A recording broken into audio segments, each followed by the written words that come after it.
What floats your boat?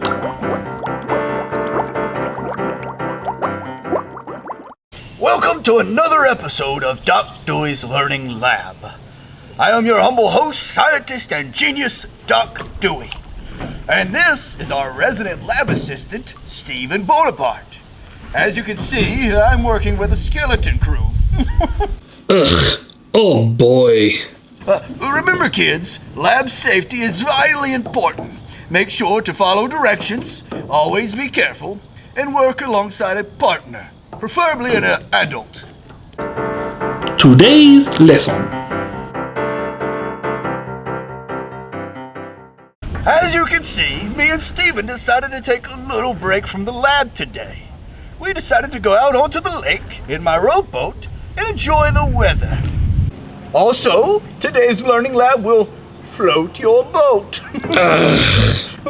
Anywho, not only did we decide to take a little row, but we also wanted to talk about the marvelous phenomenon of how boats defy the very laws of gravity. In other words, why do boats float and rocks sink? A rising idea. The first to figure out why boats float was Archimedes, a mathematician from Greece, who lived over 2,000 years ago. He discovered it purely by accident when he took a bath. But how does a bath help someone realize how boats float? One word: displacement. When Archimedes stepped into the bath, he noticed that the water rose and spilled over. What he uncovered was that whatever object goes into the water displaces or shifts or moves the water. Now back to the lab for a demonstration. Here, look at this example. See how the water rises when the rock sinks down. This is displacement. When water is displaced, the volume of water that rises is equal to the volume of the object. Volume being the amount of space an object takes up. Oh, buoyancy. But what does this have to do with why boats float, you may ask?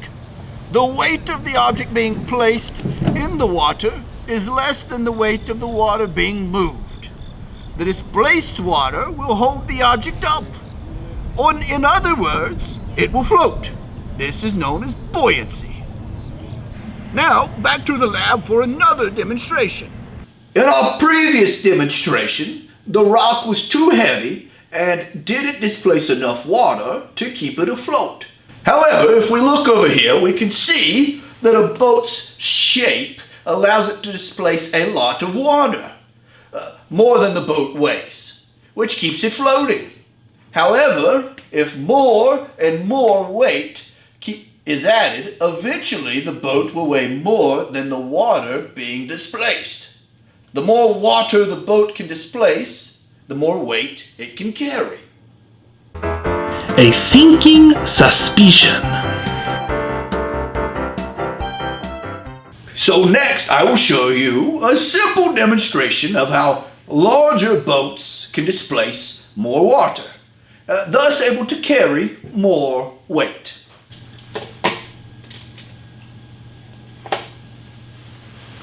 So we have a larger boat and a smaller boat. Let's see how much weight they can carry by adding marbles.